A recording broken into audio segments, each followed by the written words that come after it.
Now let us discuss question number 6 of exercise. We have given this figure and 3 cars A, B and C have been given. This is the graph and we have to give answer regarding this graph.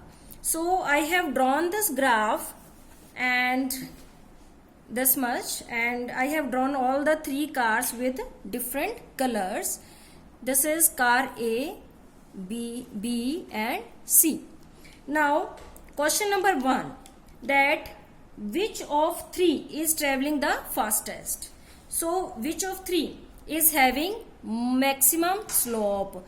Because we have to calculate speed and speed is given by slope and slope of car B is maximum. So B is traveling fastest. Second question, are all 3 ever at the same point on the road? Means when these 3 cars will be at the same point?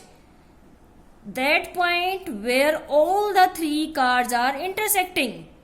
Can you see any of the point where all the 3 cars are at the same point? At this point, this car A and B is intersecting.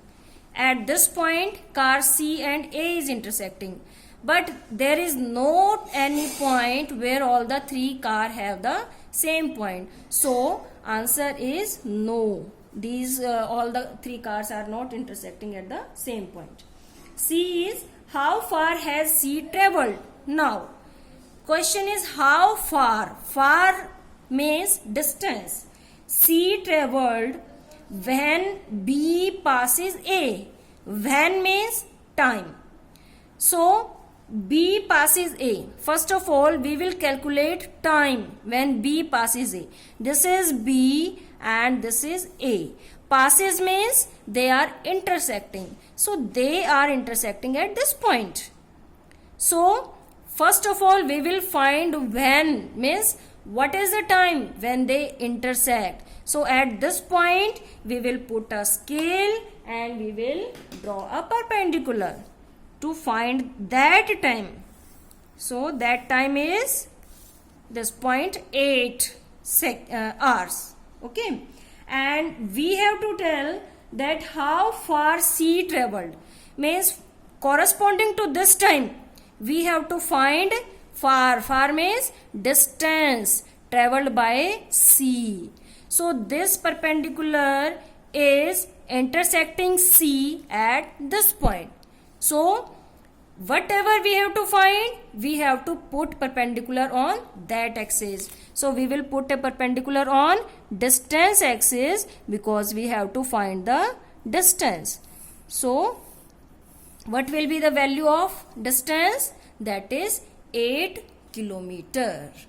I have made this graph from your book, but digit can be little bit changed. So, this is the method you have to calculate the values in each and every questions, in other questions also. And question number D. Now, how far has B traveled? How far? Far means distance. We have to find again distance. By the time it passes C, means corresponding to which time? It passes C. So, this is the graph for B and we have to find where it is intersecting C. This is C. So, B is intersecting at this point. So, it means B is crossing C at this point. So, at this point, we have to find what is the distance traveled by B. So, we have to calculate far means distance. So, we will put a perpendicular on distance axis.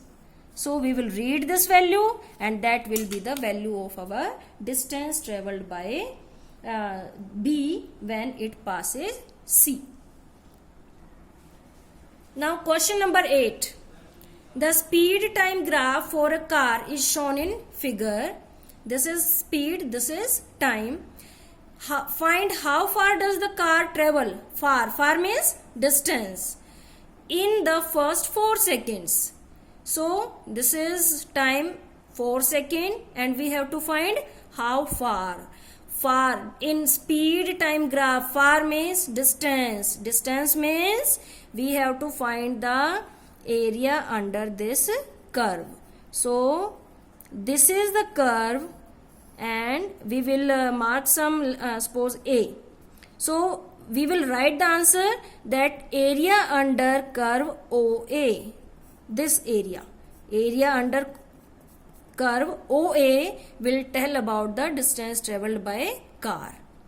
And B is which part of graph represents uniform motion of the car. So in speed time graph, uniform motion is representing by a straight line parallel to time axis. So we can see that after this time 6 seconds, this is a straight line. So we will write the answer that the car will represent uniform motion after 6 seconds. Now let us discuss in text questions based on graph. Question number 1. What is the nature of distance time graph for uniform and non-uniform motion of an object? So we will write the answer that distance time graph for uniform motion is a straight line inclined to time axis, and for non-uniform motion it is a curve, as we discussed in lectures also. Second is, what can you say about the motion of an object whose distance time graph is a straight line parallel to time axis? So straight line parallel to time axis, so object is at rest. अगर straight line inclined to time axis होता तो object in uniform motion.